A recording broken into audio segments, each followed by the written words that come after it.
18-3 run. That was their largest lead of the game. And it was as if Minnesota would just not go away. They closed the quarter on a 19-5 run. They kept coming at them in the second half. It got down to 1 in the fourth quarter. The Spurs able to absorb it and hold off the hungry Timberwolves. Despite Anthony Edwards, he had himself a game, 32 points, 14 rebounds, 6 assists, and the Spurs win it 115-108, 2-1 series lead. Get some instant analysis. Welcome in CBS Sports basketball analyst Noah Bono. And Noah, as a certified ball knower yourself, Victor Wembanyama, I mean, you can appreciate what he did, the efficiency, and playing with 5 fouls there late in that game, able to score 16 of his 39 in the fourth on 13 of 18. What did you see? Because we continue to witness this young man just getting better and better every time out. I saw the birth of the young star that we all expect him to be. These are the moments that we're all looking for from these star players, young stars that have the potential to be perennial all-stars, all-NBA guys. And in Victor Wembanyama's case, one of the greatest prospects of all time next to LeBron James.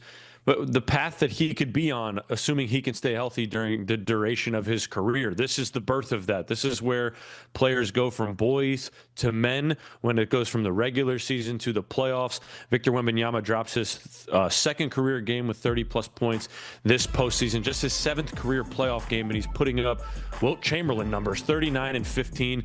I mean, those are ridiculous numbers. And then the 5 blocks. It wasn't 5 assists. It was 5 blocks.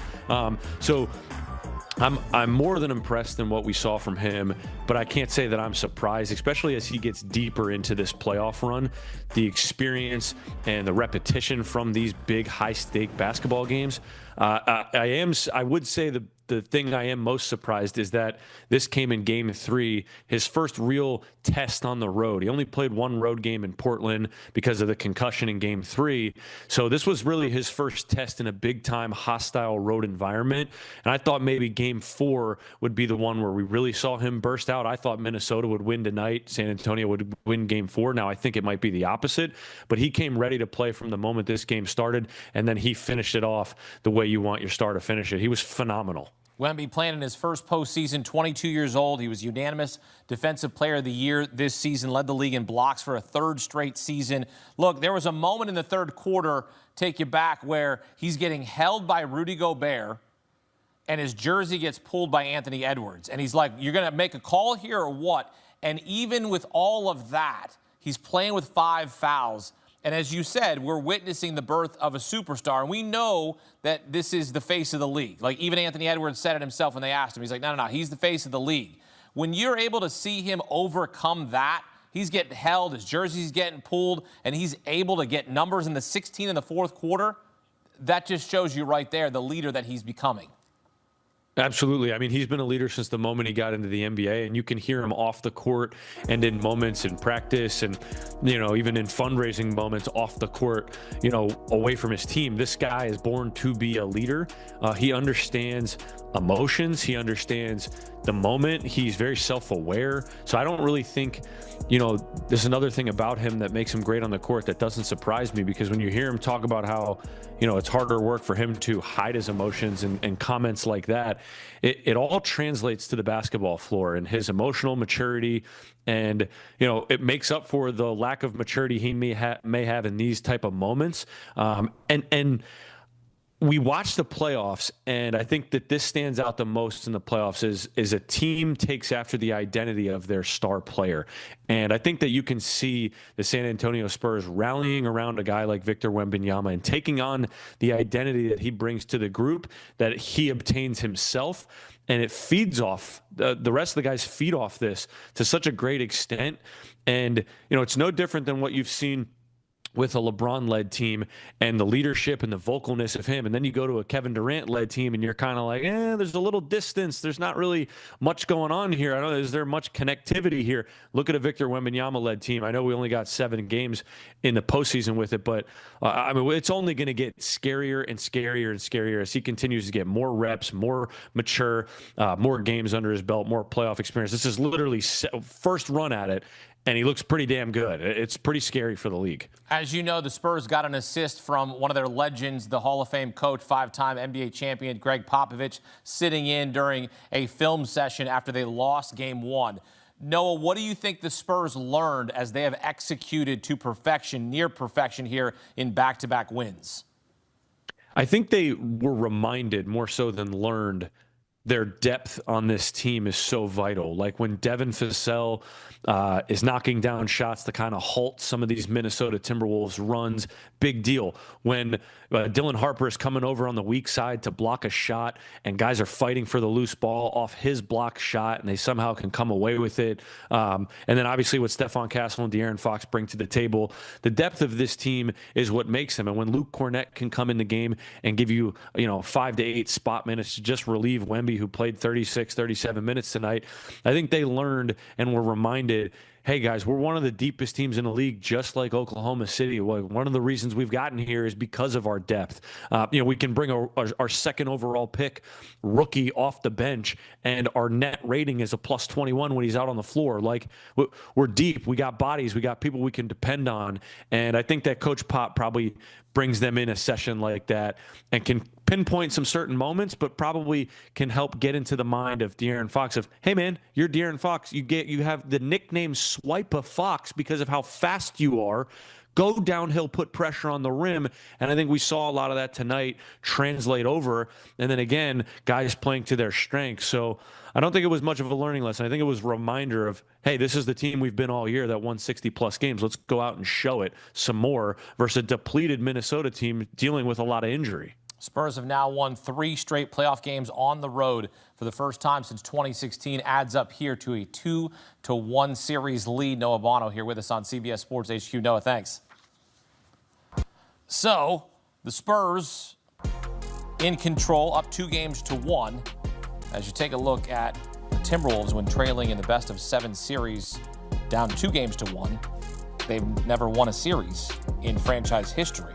So, not looking good right now, but perhaps they can change the course of history. Game 4, back in 1 game apiece going into Friday's Game 3. The reason why? Well, San Antonio absolutely destroyed Minnesota in Game 2, winning 133-95, and the 38-point loss was the largest postseason loss in franchise history for Minnesota. So how did veteran Mike Conley digest it all? Take a listen. I've been in that locker room before, and you come out, with a whole nother mindset and a whole nother motivation. And then it flips. They beat us this way. We go home. Now we're the ones who are going to be sitting for 2 days, having to, hear all the things that we're terrible at and all the things that we can't do anymore. And we have to go out there and prove it and show it at home. So ultimately, we came and got what we needed. We got 1 game. Now it's time to protect home court. Are you ready to up your minutes and start by Game 3? That's not up to me. Yeah. Do you feel physically ready for the minute total to go up if that? Yeah, if it's required, whatever's required, I'm willing to do it. And Minnesota head coach Chris Finch was asked pregame Friday about Anthony Edwards being ready to start, and he said, quote, he's getting there. Meanwhile, Ayo Dosunmu, he will be a game-time decision for the T-Wolves. And listen, Minnesota, they haven't been bad on the road this postseason, but they've been invincible at home. At least, it's a small sample size. But you look at how their opponents are scoring much more on the road compared to at home for the T-Wolves. Time now to welcome in CBS Sports NBA analyst Noah Bono. And Noah, Minnesota play with little juice and energy in Game 2. Shots not falling is one thing, as you know, but their defense, very underwhelming. So what are you going to be paying attention to for them to bounce back and go up 2-1 in this series? Yeah, their shooting really took a dip, and that kind of happens in those desperation games when the home team goes down 0-1 in the series. So Minnesota kind of had the odds stacked against them. I think today you got to lean into the entirety of your group shooting better from the three-point line. Easier said than done. They're shooting just 33% from the three-point line as a group this postseason. The other thing that Minnesota does really well is they're a really good offensive rebounding team. They're averaging about 12 a game in this postseason, which is in the top half among the rest of the playoff teams. games. I think if they can lean into that physicality and, like, with Wembanyama specifically, to push him off his spots and get a bunch of offensive rebounds like they're accustomed to doing with the way they physically play, create second chance opportunities. There's nothing more demoralizing for a defensive group that gives up an offensive rebound, watches you spray it out for three, and then sees you hit that second chance shot that you just got. And I think that can swing a lot of momentum for Minnesota. So I would really focus in on the offensive glass tonight in particular. Yeah, so that's important, but also Jay McDaniels, arguably their best defender, he has to stay out of foul trouble because in game 2, he picked up 5 fouls. So when you have your best defender on the bench for the majority of the game, it's going to hurt your chances to be able to win. Now, you brought up Victor Wembanyama, right? He didn't have 12 blocks, right, like he did in game 1, but he did put up 19 points on 46% shooting to go along with 15 boards and 2 blocks. And no, he's doing something historic almost every game. Is he exceeding your expectations for his first postseason run? And if so, how? I don't know if he's exceeding my expectations. I think he's kind of right where I would expect him to be. Like, the way he debuted against Portland was pretty impressive. It was unfortunate when he went down with the 50-50 concussion. Not sure what that really was. He's had some moments, right? He had the 12 blocks, which was a playoff record. I think we all went back and watched the tape and noticed that not all of them were blocks. That doesn't negate the performance that he had and the impact he had defensively. And then coming back and bouncing back in game 2. I would say the minute thing on his side is not really working in his favor. Playing 40 minutes in game 1, 5 of 17 from the floor offensively, you could see how much he was really hampered down the stretch when he got the ball in that last possession and immediately threw it back to Dylan Harper, wanted nothing to do with it because he was so tired. So, playing 40 minutes in a game, that's the most he's ever played in his career. That's a big thing to get used to. And when you're asked to play big playoff minutes, now you're going to be asked to play big playoff minutes on the road in a hostile, playoff experienced environment in Minnesota. They've hosted back-to-back Western Conference Finals. Like, this is going to be a different experience. This will be the first time he's ever really tested on the road this postseason. Yes, they played Portland on the road twice, but Portland's nowhere near the team that Minnesota is, and this is going to be a way different environment, much more hostile and ready for the moment that I think Wemby is really going to have to meet his match. But honestly, you asked me about Wemby. I'm going to really quick give you another name. It's got to be De'Aaron Fox, too. He was bad in game 1. 10 points, 6 turnovers. This man is making $229 million over the course of 4 years when the Spurs extended him after trading for him. He needs to play good. There is no other way around this for De'Aaron Fox. So he's got to be there to help out Victor Wembanyama. He's kind of lucky Stephon Castle has been this good this early because he's bailed him out of some situations. So I think you really got to focus on the Fox side of this as well to be that 1-2 punch with Victor Wembanyama. And not just Castle, Noah. Okay, Dylan Harper, he bailed him out, sometimes, right, in that Portland series. And De'Aaron Fox did have his moments, but you want to see that consistently for a guy who is making that much money. But on the other side, for Minnesota, just quickly, what do the Wolves need to do, specifically Rudy Gobert, to contain Wemby? Because you're not going to be able to shut him down in every area. But it is a good sign, though, if you're able to limit him in a couple areas.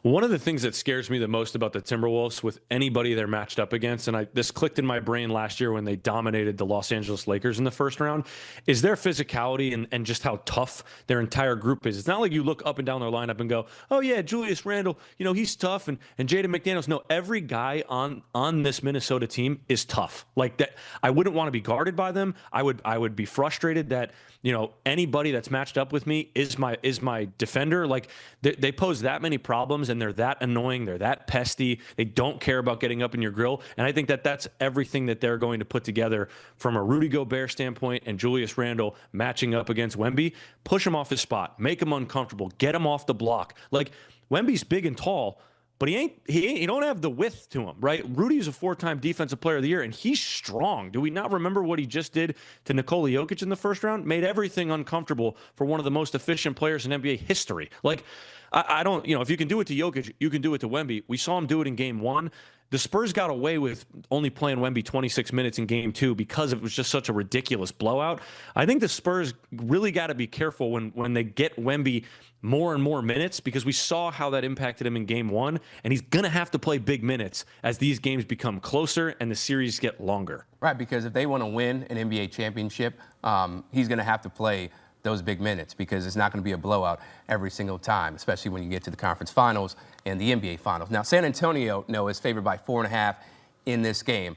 Are you going with San Antonio to get 2 straight, or do the Wolves find their mojo again and get the W to go up 2-1? I'm not going to doubt Minnesota here. They took game 1 because they were just ready. And I thought maybe they would take game 2, but I did predict that this would go back to Minnesota 1-1. And I think that the hostility in this environment tonight, being, like I said, Minnesota, they've been in these postseasons the last couple of years with Ant running the show. I know he's not 100%. He's played the least amount of games in his career through his first 6 years. He only played 61 games this year. He's had a knee, an ankle, an injury, a foot, or a hamstring, all sorts of different injuries hampering him coming into the postseason, then obviously the hyperextension. I don't know if he'll start tonight. I doubt he will. He wasn't great in game 2 with the double teams, but he was great in game 1 when they needed him to be, and so was Julius Randle. And if Jaden McDaniels, you mentioned it before, can he stay out of foul trouble? That big three really knows what they're doing. There's such a connectivity between these guys, and the rest of Minnesota feeds off of it, that I think it's going to be hard for San Antonio to come in here and steal a win. Now, I'm going to predict again. I think this series goes back to San Antonio 2-2, but I'll take Minnesota in game 3 solely off of the playoff experience that we're going to see tonight and the fact that they're not going to get stood up and blown out in a second game after that embarrassing game 2 performance. They're going to come with a little bit more urgency tonight because they know how important it is to get this one at home. Most teams win game 3 in a series, I think it's close to 90% end up winning the overall series. So Minnesota knows what's at stake tonight. All right, so Minnesota knows what's at stake, and Noah is going with the T-Wolves to find their groove once again. I'm done doubting them. Hey, that's smart. Hey, that's smart, right? Because we doubted them against Denver, and we saw what happened. We looked like Bobo the Clown, okay? Bobo the Fool. So we're not going to do that again. Noah, always appreciate the insight, man. Take care. Appreciate it. So tip-off from the Target Center is set for 9:30 Eastern Friday night. Tonight, Timberwolves looking to improve to 4-0 at home this postseason and take a 2-1 series lead. Game 4 for Minnesota is Sunday night before the series will shift back to San Antonio on Tuesday. Here in the Valley,